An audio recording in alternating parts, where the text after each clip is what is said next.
Ok. Então, vamos iniciar aqui a nossa aula número 2 de História de Missões. E vamos seguir, falamos na primeira aula uma visão geral sobre a história de missões e falamos sobre o primeiro período da igreja, que é a igreja primitiva. Como foi que a obra missionária começou a se desenvolver nesse período? Quais foram as suas características? Agora nós vamos entrar no segundo período, que é a igreja imperial e o seu movimento missionário. Análise sociológica da estrutura imperial romana no império de sua, no período, da sua decadência. Constantino ascendeu ao seu poder em 306 depois de Cristo. Pouco depois, em 313, promulgou o famoso Edito de Tolerância, ou Edito de Milão, que oficialmente terminou com a perseguição. Na verdade, não terminou 100%, porque o objetivo desse edito não era acabar com a perseguição, era, na verdade, conceder tolerância religiosa para que os cristãos pudessem se reunir e fazer os seus cultos. Foi, entretanto, o imperador Teodósio o Grande que, em 380, impôs uma lei que elevava a Igreja de Cristo à religião oficial do império. Exatamente com esse imperador Teodósio, e neste ano 380 é que surge a Igreja Católica Apostólica Romana, ok? Então, até esse período, só para lembrar, não existia Igreja Católica. A Igreja Católica surge em 380, criada pelo imperador Teodósio. Os interesses se misturaram e o imperador e o bispo principal, ou metropolita, dividiam o poder, tanto na igreja como no Estado. Além de garantir liberdade e favores para a igreja, também a submeteu a serviço do império. Então, a igreja, com o surgimento da Igreja Católica, ela está completamente fora da linha da Igreja Bíblica, os interesses da Igreja e do Império se misturam, a tal ponto que chega um momento em que a Igreja domina sobre o Império e as atividades de Igreja e Império também estão tão interligadas que o próprio Império, por causa dos favores que concede à Igreja, utiliza a igreja para alcançar os seus objetivos políticos e territoriais, certo?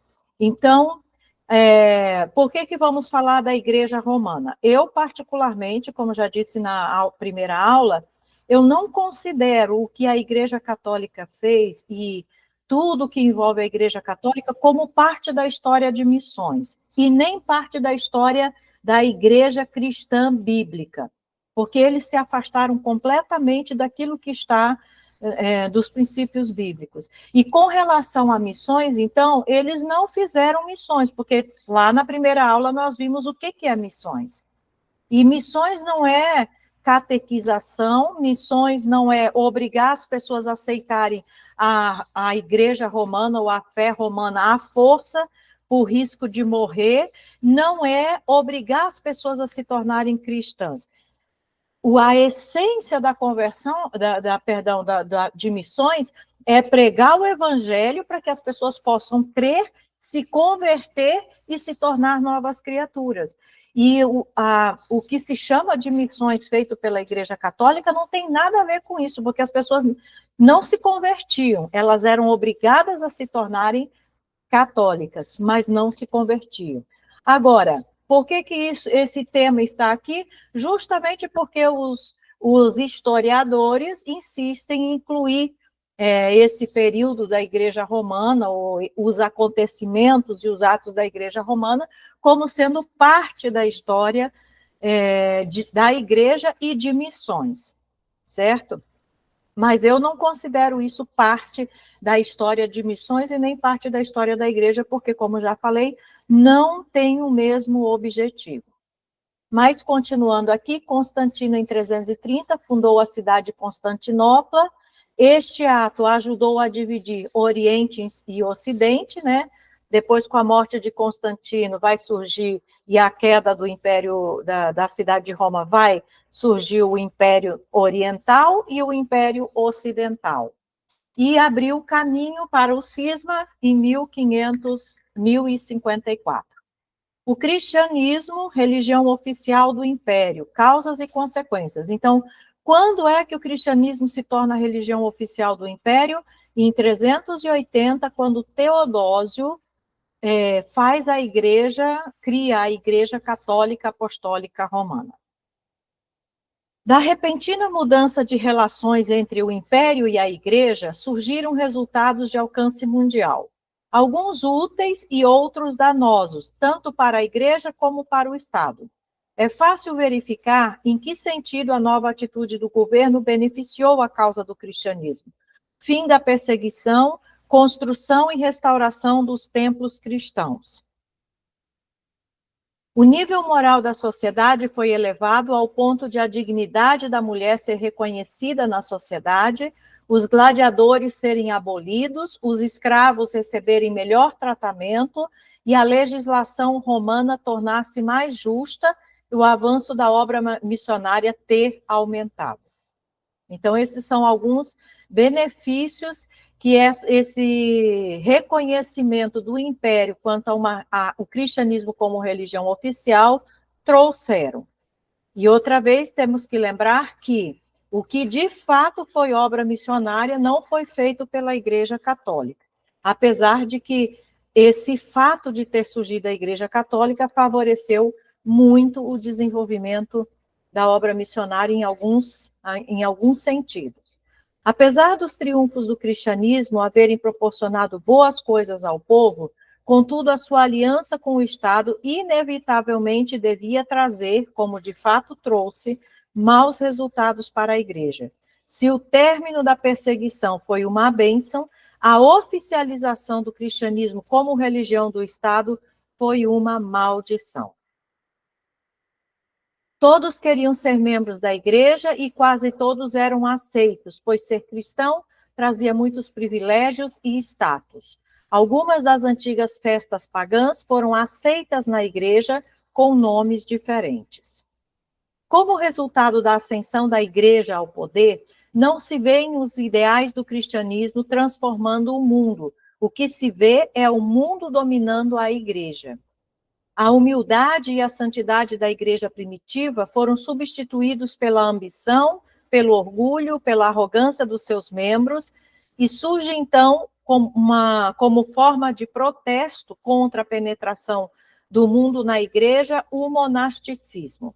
E não só o monasticismo foi um movimento dentro da igreja católica mesmo,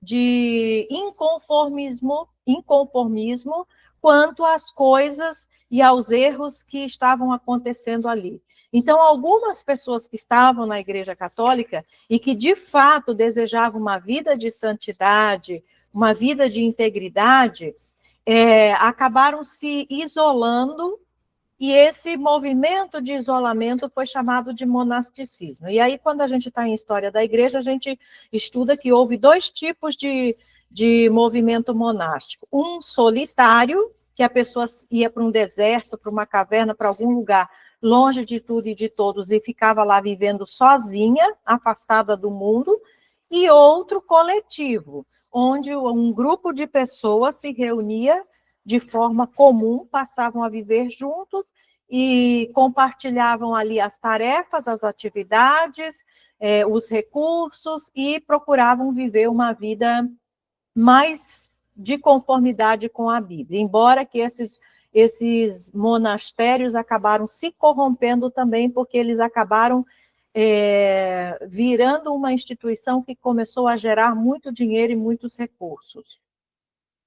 Mas, paralelo a isso, nesse período, a partir do momento que surge a Igreja Católica, surgem também o que os historiadores, e especificamente a Igreja Católica, chama de igrejas dissidentes, ou hereges, né? Na perspectiva da Igreja Católica, são chamados de hereges. Por que eles são chamados de hereges? Porque eles não aceitavam os erros e o desvio que a Igreja Católica estava assumindo.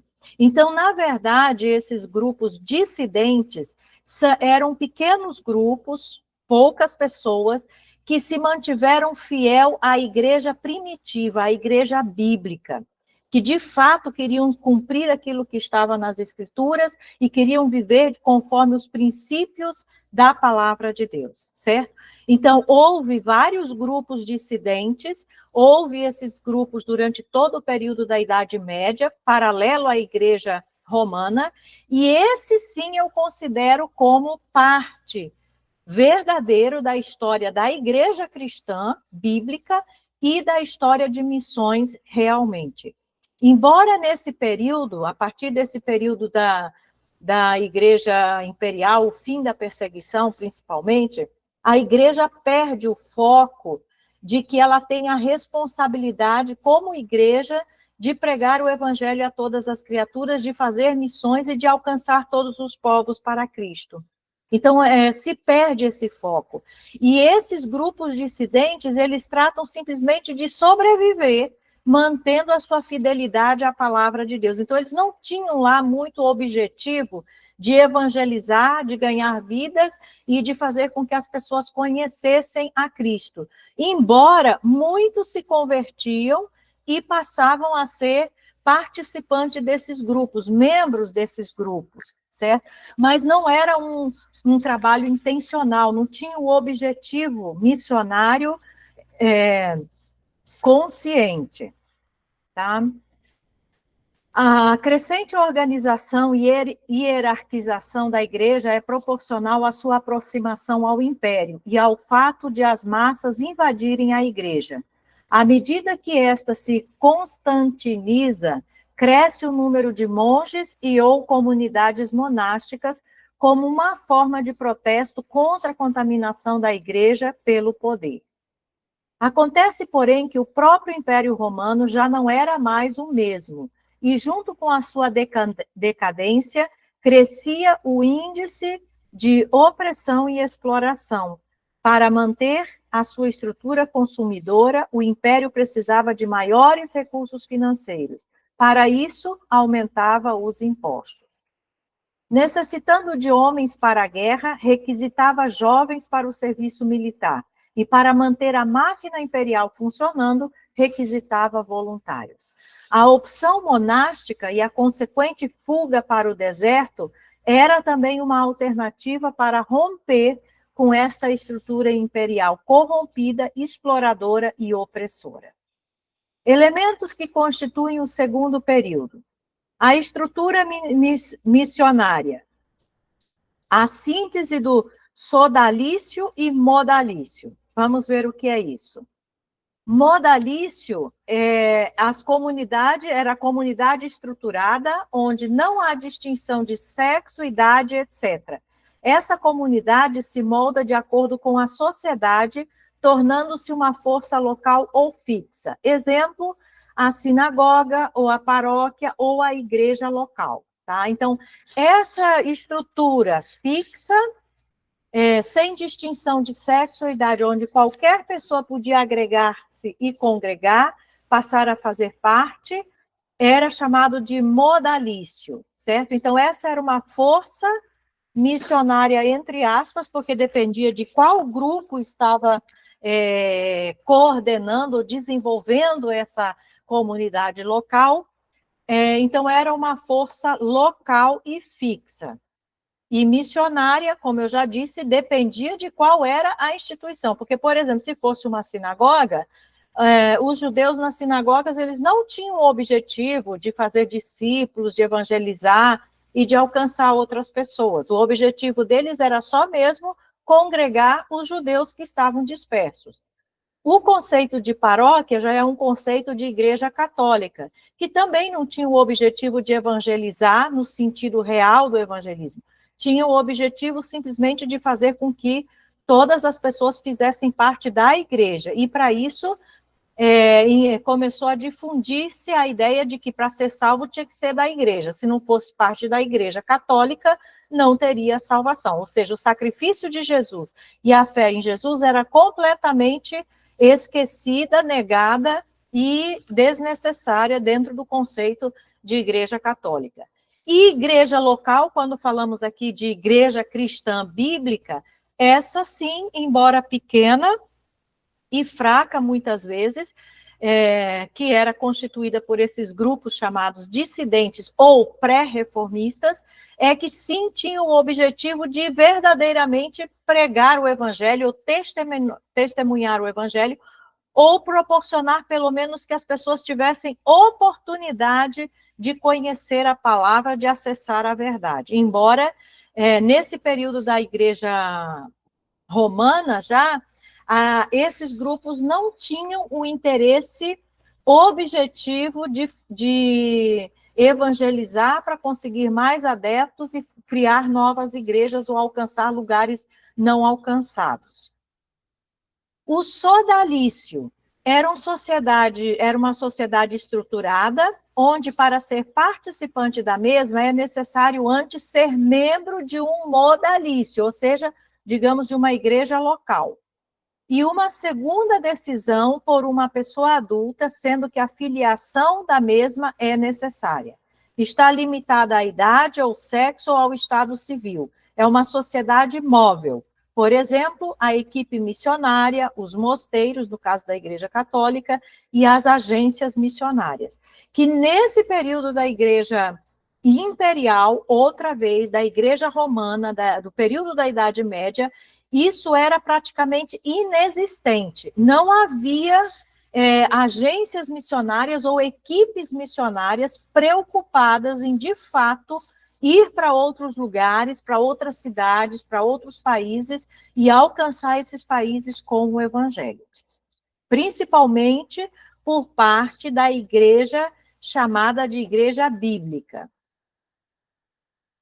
Desde o seu princípio, essa segunda espécie de estrutura, o sodalício, foi altamente significativa para o crescimento e desenvolvimento do movimento cristão, tendo em vista que a primeira estrutura, modalício, estava fadada ao insucesso.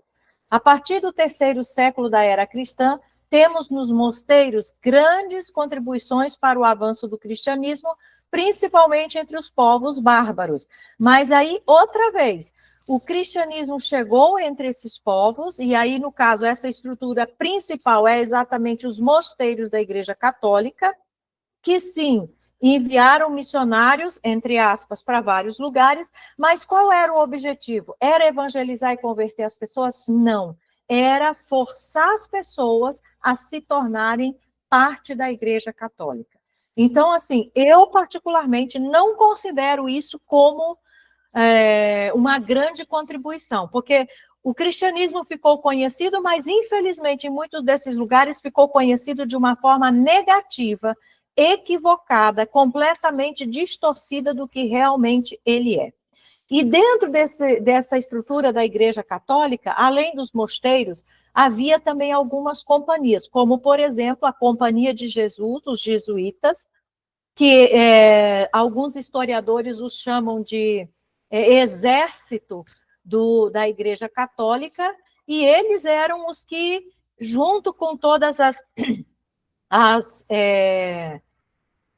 companhias de conquista de novas terras, né, os colonizadores, acompanhavam esses colonizadores e tinham a responsabilidade de chegar ali e impor a fé católica, e para isso eles matavam, eles escravizavam, eles faziam coisas absurdas.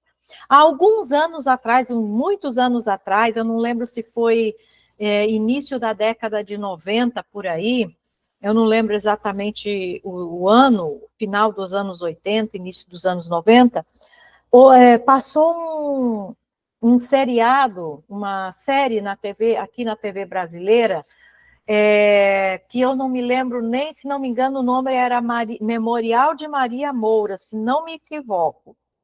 E essa série, ela mostrava exatamente o que a Igreja Católica e os jesuítas fizeram aqui no Brasil, o que eles faziam com os índios, como que eles oprimiam, como que eles obrigavam as pessoas a aceitarem o catolicismo. Gente, era uma coisa assim absurda, né, que eles representam ali.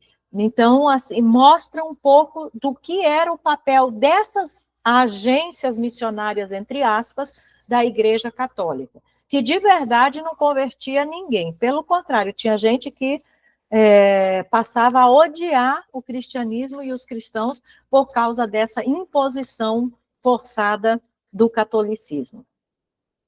Missões na Igreja Ocidental.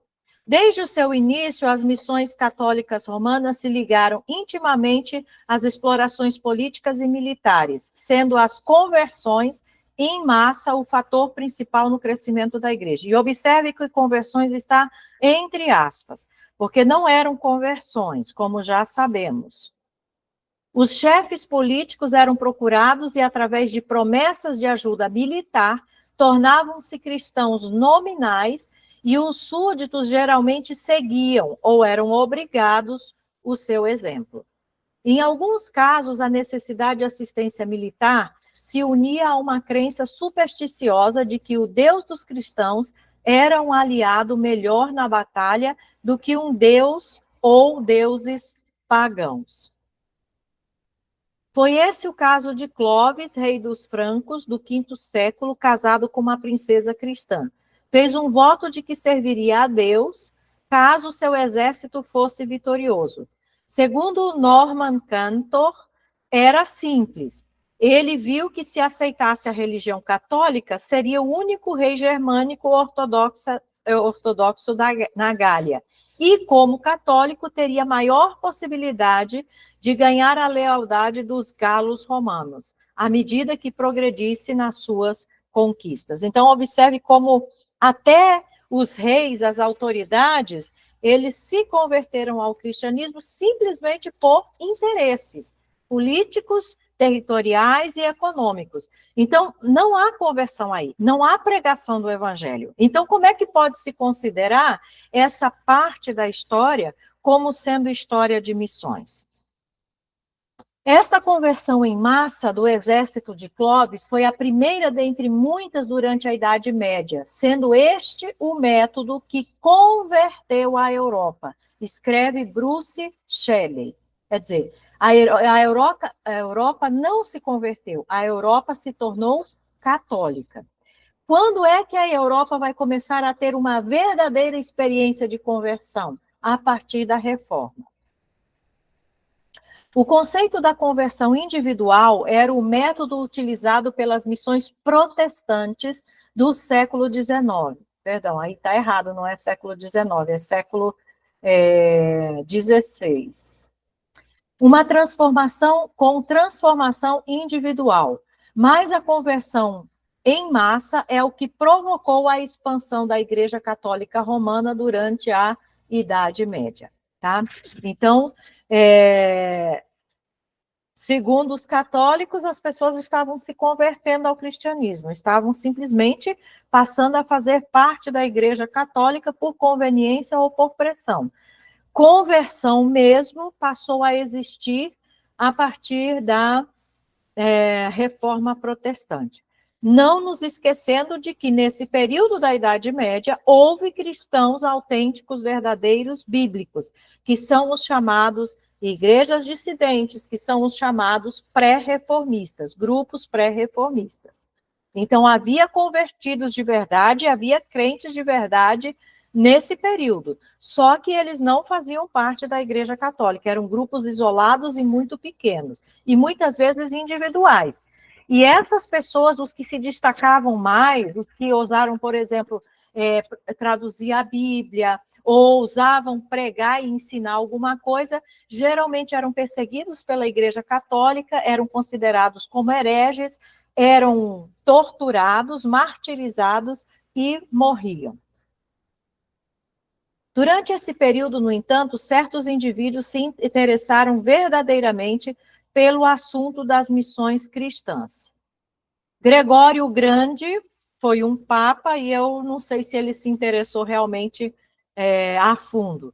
Um dos mais capazes e influentes bispos de Roma, quando o monge preocupava-se profundamente em levar a mensagem cristã aos pagãos, só que, outra vez, levar a mensagem cristã da perspectiva católica é bem diferente de levar a mensagem cristã da perspectiva, hoje, vamos dizer assim, protestante ou evangélica.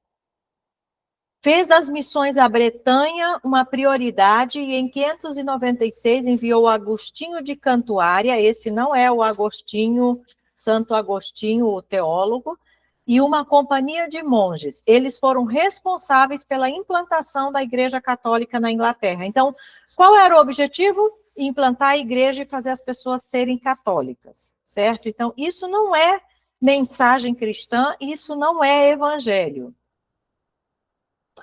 Outro de destaque foi Bonifácio, de 680 a 754, o desenvolvimento das missões católicas romanas na Europa Central durante a Idade Média foi realizado através da obra dele.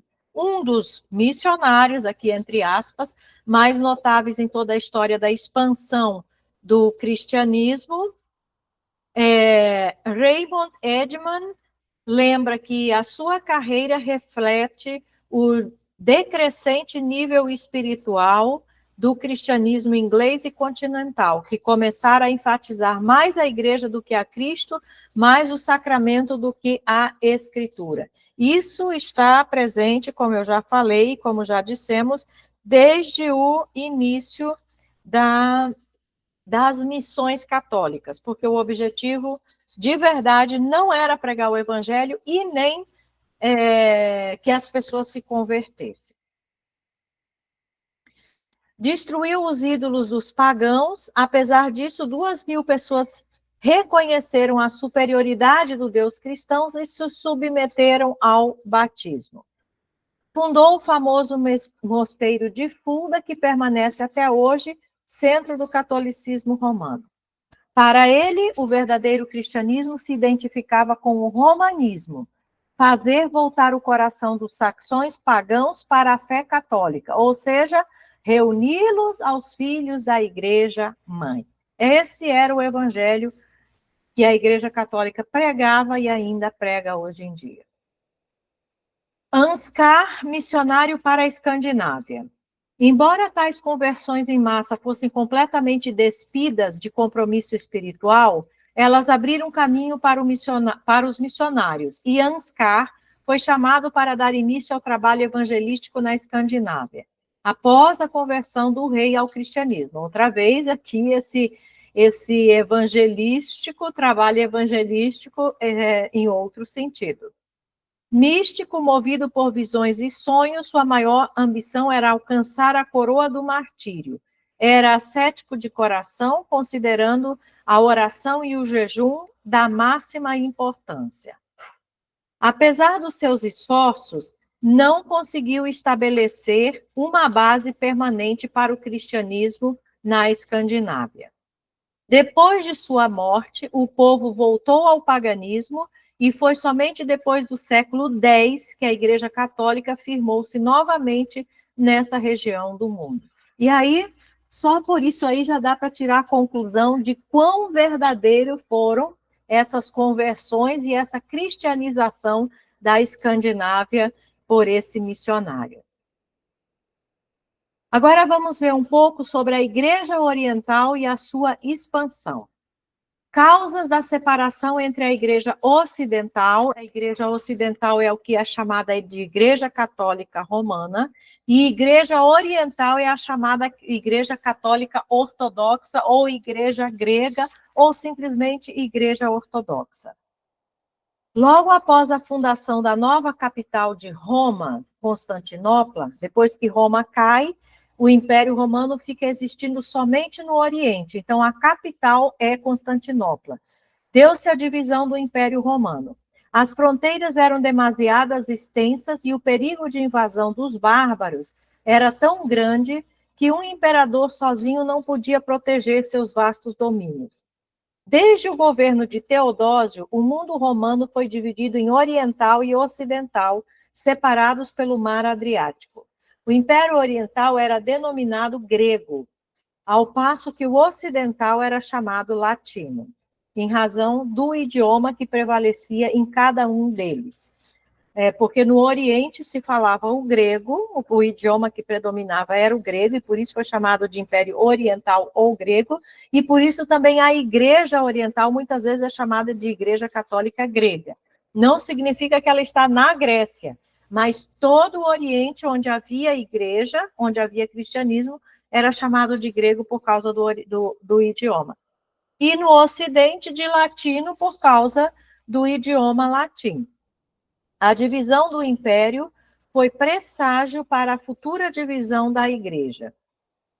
A partir da ascensão de Leão I ao trono episcopal em 440, o bispo romano começou a reivindicar a supremacia sobre os outros bispos. E aqui também tem um dado importantíssimo. A Igreja Católica, por exemplo, diz que Pedro foi o primeiro papa e todos os papas são sucessores de Pedro.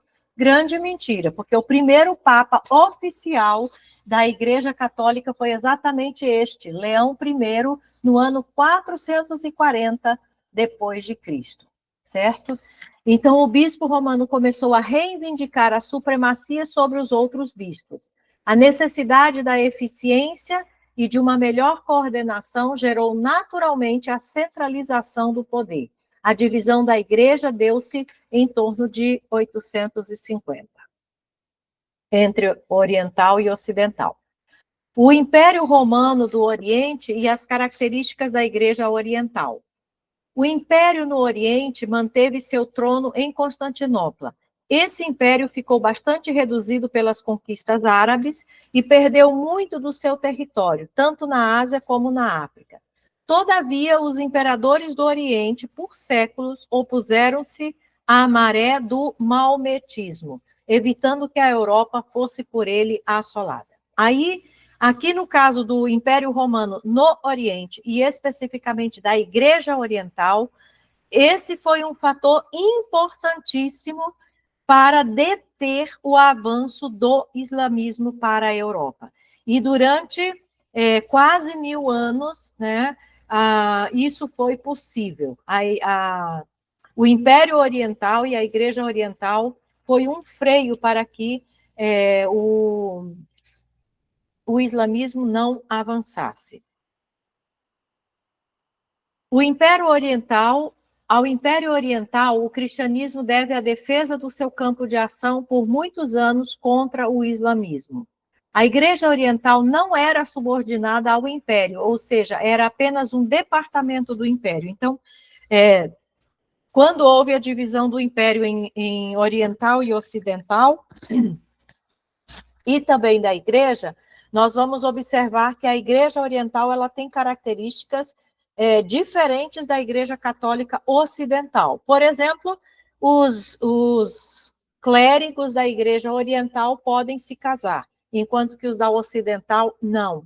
A Igreja Oriental não tem imagens de escultura, a Igreja do Ocidente tem. E assim, outras coisas que vão fazendo a diferença entre a Igreja Oriental e a Igreja Ocidental. No culto e na religião do povo, a igreja grega tinha semelhanças com a igreja do Ocidente e também muitas diferenças. Todavia, prevaleceu a ideia da mediação da igreja entre Deus e o homem, como no Ocidente. Então, se existe um ponto em comum entre a igreja católica ocidental e a igreja oriental, é essa questão da mediação. E que essa mediação entre Deus e o homem não é feita por Jesus, como diz na Bíblia, mas é feita pela igreja. Então, uma pessoa, para ser salva, ela tem que estar na igreja. Se ela não estiver na igreja, ela não é salva. Por isso que até hoje a gente vê pessoas que têm essa ideia de que ser salvo ou ter salvação significa ser parte de uma igreja. E aí as pessoas vêm para a igreja não porque estão se convertendo, não porque se arrependeram dos seus pecados e não porque nasceram de novo. Simplesmente porque querem ser salvas e acham que a salvação é por meio da igreja. E aí a gente entende de onde é que vem isso. Não havia muita pregação como no Ocidente, mas a leitura da Bíblia era mais generalizada do que na igreja romana. Isso era uma vantagem no Oriente. Enquanto no Ocidente tinha as homílias, e as pessoas não tinham acesso à Bíblia, elas só ouviam aquilo que os padres falavam nas missas, e se fosse certo, ok, se fosse errado, ninguém sabia se era errado ou não, era a verdade absoluta. O povo não tinha acesso à Bíblia. Já no Oriente tinha a vantagem de que as pessoas podiam ler a Bíblia, podiam ter acesso à Bíblia. As escrituras foram traduzidas nas línguas dos vários povos alcançados por essa igreja oriental. Geralmente, o rito era celebrado na língua comum de cada povo.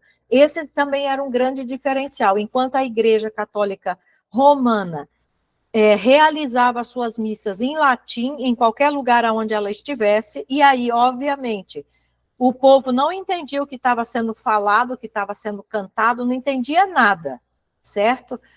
Porque tudo era em latim. Já no Oriente, eles se preocuparam de traduzir a Bíblia para as línguas dos povos e de fazer o culto, a missa, na língua do povo, o que permitia que as pessoas entendessem o que estava acontecendo e o que estava sendo falado.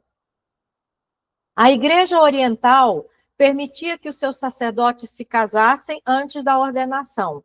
A maioria do seu clero era casado. Havia muitos mosteiros e sempre cheios, mas os monges não eram tão dedicados à obra missionária e civilizadora como os do Ocidente. Então, essa palavra civilizadora aqui, ela está destacada por quê? Porque, na verdade, aqui está o resumo do que os mosteiros e do que os missionários católicos faziam nos lugares aonde eles chegavam. Era civilizar os bárbaros, civilizar os pagãos. E isso significava obrigá-los a fazer parte da Igreja Católica. Essa igreja foi muito embaraçada na sua obra por circunstâncias externas, mas o maior embaraço foi sua própria falta de espírito progressista. Progressista aqui no sentido, não no sentido político que nós temos hoje, mas no sentido de avançar, de se expandir, de se desenvolver. Seu pensamento dominante era permanecer como sempre tinha sido, evitando qualquer modificação. Desde o século VIII, tinha permanecido quase no mesmo, tanto na doutrina como quanto à forma de culto. Os cristãos nestorianos e a sua expansão na China. Aí é que esse grupo de cristãos nestorianos já é um desses grupos que são chamados de dissidentes, que não aceitaram as coisas como estava na Igreja Católica, que se separam e aí começam a ir para outros lugares, e aí o cristianismo começa a chegar em certos lugares de uma forma, digamos assim, um pouco mais autêntico, verdadeiro, né? Então, são chamados de nestorianos, porque o líder desse grupo se chamava Nestor. Foram denominados nestorianos por terem sido rejeitados pelo concílio de Éfeso. O nome vem de Nestório, patriarca de Constantinopla, a partir de 428.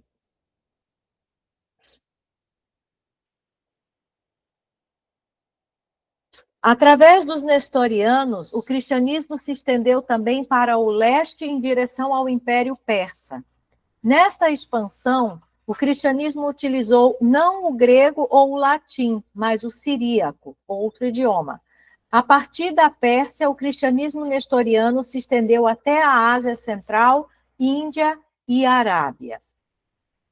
Graças à obra missionária Alopen, chegou a haver cristãos nestorianos na China, e as escrituras foram traduzidas pela primeira vez na língua deste país, em 635.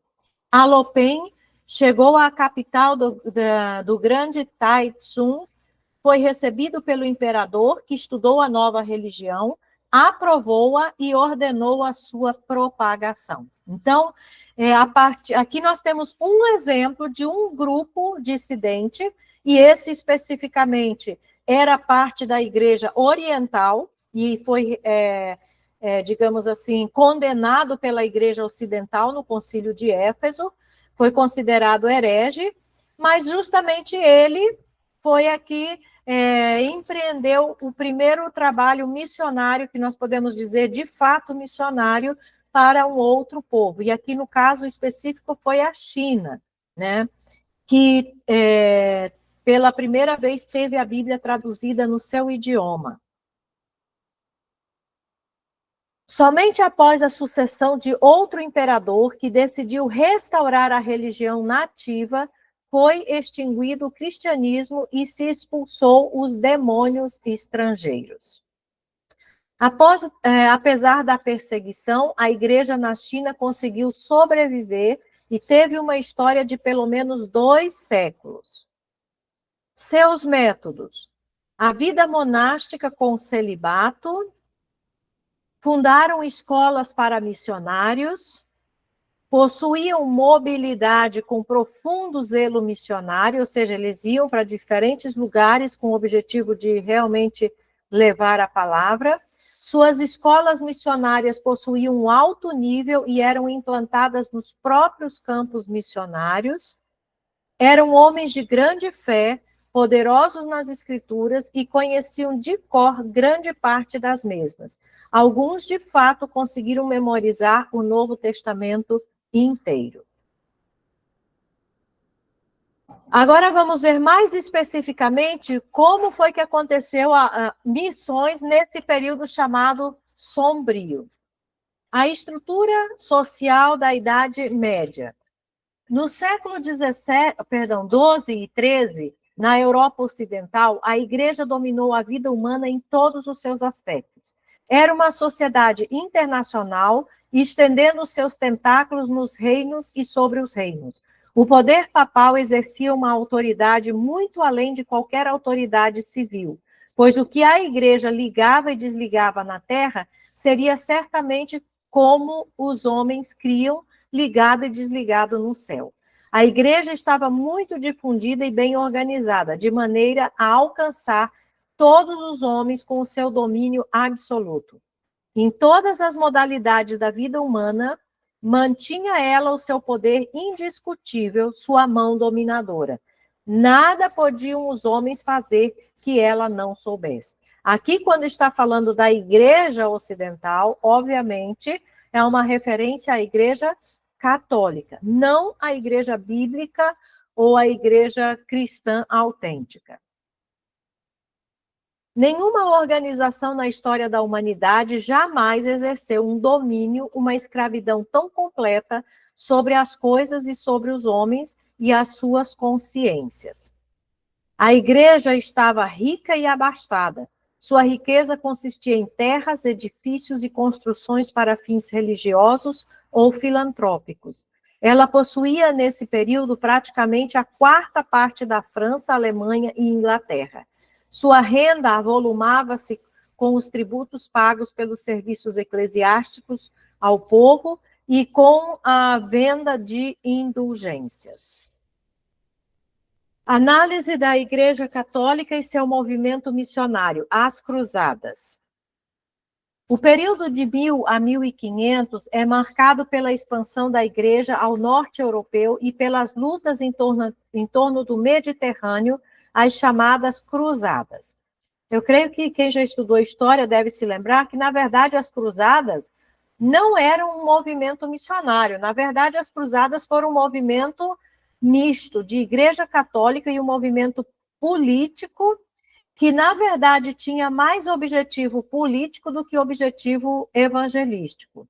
O que as Cruzadas foram? Era um grupo de muitas pessoas, militares, né, armados, ou e até pessoas comuns, e houve até uma cruzada de crianças, que o objetivo era marcharem na direção da Terra Santa, do Oriente, de Israel, reconquistar a terra de Israel que estava na mão dos muçulmanos e frear o avanço do islamismo, reconquistar lugares que eram cristãos e que estavam sendo dominados pelo islamismo.